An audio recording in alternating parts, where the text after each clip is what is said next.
হাজার বছরের পুরনো ফরাসি সূচিকর্মের মাস্টারপিসটি লন্ডনের প্রদর্শনীতে এসেছে, যেখানে দর্শনার্থীরা নরম্যান বিজয়ের নাটকীয় মধ্যযুগীয় গল্প কাছ থেকে দেখার সুযোগ পাচ্ছেন। বিস্তারিত এই প্রতিবেদনে। বায়ো ট্যাপেস্ট্রি হলো 1000 বছর পুরনো একটি সূচিকর্ম, যেখানে 1066 সালের ইংল্যান্ডে নরম্যান বিজয় এবং হেস্টিংসের যুদ্ধ চিত্রিত হয়েছে। এটি এখন ভালো অবস্থায় লন্ডনের ব্রিটিশ মিউজিয়ামে এসে পৌঁছেছে, একটা ঐতিহাসিক প্রদর্শনীর আগে, যা চিহ্নিত করছে মধ্যযুগীয় এই মাস্টারপিসটি 900 বছরেরও বেশি সময় পর প্রথমবারের মতো ফ্রান্স ছেড়ে এসছে। মিউজিয়ামের কর্মী এবং ফরাসি সংরক্ষণ বিশেষজ্ঞরা এখন সতর্কতার সঙ্গে 11তম শতাব্দীর এই শিল্পকর্মটি প্রস্তুত করছেন, যা 1066 সালের হেস্টিংসের যুদ্ধ এবং উইলিয়াম দ্য কনকুয়েরারের নরম্যান আক্রমণের গল্প বলে। এটাই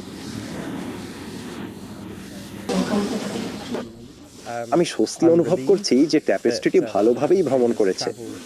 এখনো পর্যন্ত কোনো স্পষ্ট ক্ষতির চিহ্ন দেখা যাচ্ছে না, যেটা আমরা অবশ্যই আশা করছিলাম। এটা স্পষ্ট যে এটি যতটা সম্ভব নিরাপদে করা যায় তা নিশ্চিত করতে অনেক সম্পদ ব্যয় করা হয়েছে, এবং মনে হচ্ছে সেটি সফলভাবেই হয়েছে। তাই আমি স্বস্তি ও আনন্দিত যে সবকিছু পরিকল্পনা মাফিক হয়েছে।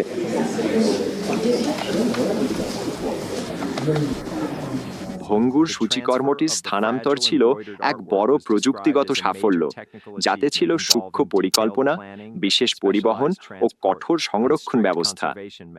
কর্মকর্তারা বলেছেন, যাত্রার পর ট্যাপেস্ট্রিতে কোনো দৃশ্যমান ক্ষতির চিহ্ন পাওয়া যায়নি, এবং এই প্রদর্শনী দর্শকদের জন্য ঐতিহাসিক এই শিল্পকর্মটি কাছ থেকে দেখার এবং এর গল্প বলার বিশদ দৃশ্য ও ছবির মাধ্যমে অভিজ্ঞতা নেওয়ার এক বিরল সুযোগ এনে দেবে বলে আশা করা হচ্ছে। বিশো, এটি খুব ভালো অবস্থায়, খুব ভালো আকারে এসে পৌঁছেছে। যাত্রাটি সফল হয়েছে কিনা তা নিশ্চিত করতে আমরা সব পরীক্ষা করছি।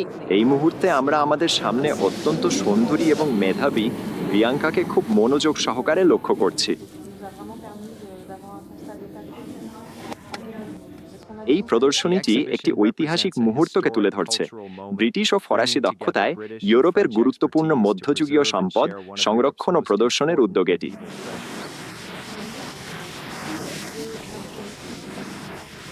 হ্যাঁ, আপনি একদম ঠিক কথা বলেছেন।